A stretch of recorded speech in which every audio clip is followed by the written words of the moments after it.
आज हम स्टार्ट कर रहे हैं दूसरा क्वेश्चन। क्वेश्चन का है minimum cost to buy orange. इसमें इसमें गिवन है एक एरे गिवन है जिसकी कॉस्ट ये 20, 10, 4, 50, 100। अब इसका इंडेक्सेस है 0, 1, 2, 3, 4। अब इसका वेट कितना है? इंडेक्स प्लस 1 कितना हो गया? एक वेट 1 किलो का है ये भी। अगर इसको ख़रीदते हैं, अगर हम 2 किलो का ख़रीदते हैं तो 10, 3 किलो का ख़रीदते हैं 4, और 4 का ख़रीदते हैं 50, और 5 किलो का ख़रीदते हैं तो 100। अब इसमें क्या कहा है कि हमको मिनिमम कॉस्ट निकालनी है कि हमारा बैग फुल हो जाए, कि हमको कम सामान ख़रीदना है और पूरे वेट में। तो हम इसमें क्या करेंगे, पहले तो डीपी का इसमें डीपी लगेगी। कहीं भी मिनिमम और मैक्स का क्वेश्चन है तो वहाँ मिनिमम या मैक्स का क्वेश्चन है, वहाँ हर टाइम हम डीपी लगा सकते हैं। अब कैसे लगाएंगे? डीपी लगाने के लिए सबसे पहले हमको रिकर्जन आना चाहिए। अब रिकर्जन अप्रोच आनी चाहिए। रिकर्जन के बाद उसको हम उसमें कन्वर्ट करेंगे डीपी में। अब इसको रिकर्जन अप्रोच कैसे लगाएंगे? अब हम लेंगे एक कॉस्ट लिए, एक फंक्शन बनाएंगे जिसके अंदर हमारी एक कॉस्ट एरे आ रही है, एक इंडेक्स आ रहा है और एक वेट आ रहा है। इंडेक्स हम बॉटम टू अप चलेंगे। डीपी लगाने से पहले, हम डीपी लगाते टाइम हमको सबसे पहले पूरे क्वेश्चन को इंडेक्सेस के फॉर्म में तोड़ना होता है। हम क्वेश्चन को तोड़ने का मतलब सॉल्यूशन उसको इंडेक्सेस के फॉर्म में करना होता है, जिससे कि रिकर्जन हमारा अच्छे से लगे। और एक इंडेक्सेस है और एक वेट है। हम इन दो चीज़ों पे ध्यान रखना है बस। अब पहला है, अब हमारे पास इंडेक्स, इसमें हमने 5 डाला, वेट हमने 5 डाला। एक टेस्ट केसेस ले रहे हैं। अब इसमें क्या करेंगे, अब यदि इंडेक्स 5 है तो हम क्या कर सकते हैं, इसको ले सकते हैं या नहीं ले सकते। दो अप्रोच है। अगर हम ले सकते हैं तो हम देखेंगे हमारे वेट में उतनी जगह है या नहीं है।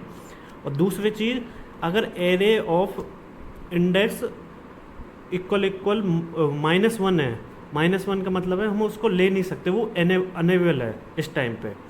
तो हम क्या करेंगे, एक इंडेक्स इसका 5 है, हम देखेंगे 5 ले सकते हैं नहीं ले सकते।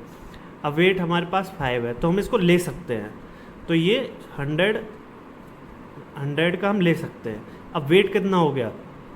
वेट 0 हो गया।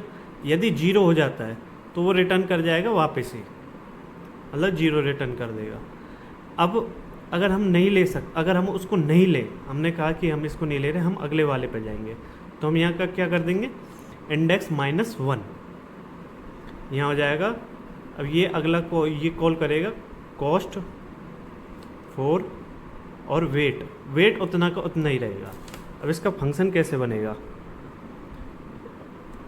एक फंक्शन है, एक कॉस्ट है एरे, और एक इंडेक्स है और एक वेट है।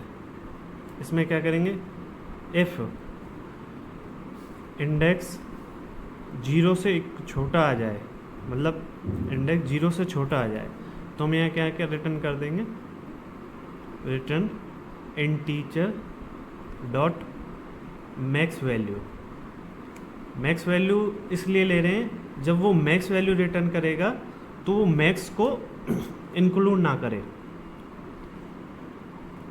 अब हम क्या करेंगे, एक इंट टेक बनाएंगे जिसके अंदर टेक में मैक्स वैल्यू डाल देंगे और मैक्स वैल्यू, और एक इंट नॉट टेक हम बाद में बना देंगे। If array of index not equal to -1 है, तो इसका मतलब हम उसको ले सकते हैं। तो एक int value equal to function call करेंगे इसी को, कॉस्ट एरे इंडेक्स -1। अब इंडेक्स -1 नहीं, हम एक को ही हम कितने बार ले सकते हैं। इस क्वेश्चन में कहने का मतलब है कि एक हमने ये वेट लिया तो हम 5 लिया, जैसे हम इसको अगली बार भी 5 ले सकते हैं। तो इंडेक्स और वेट हम कितना माइनस कर देंगे, जो कि इंडेक्स आ रहा है इंडेक्स +1, क्योंकि इंडेक्स तो उसके हिसाब से आएगा 4, तो +1 करके उसको फंक्शन में भेज देगा।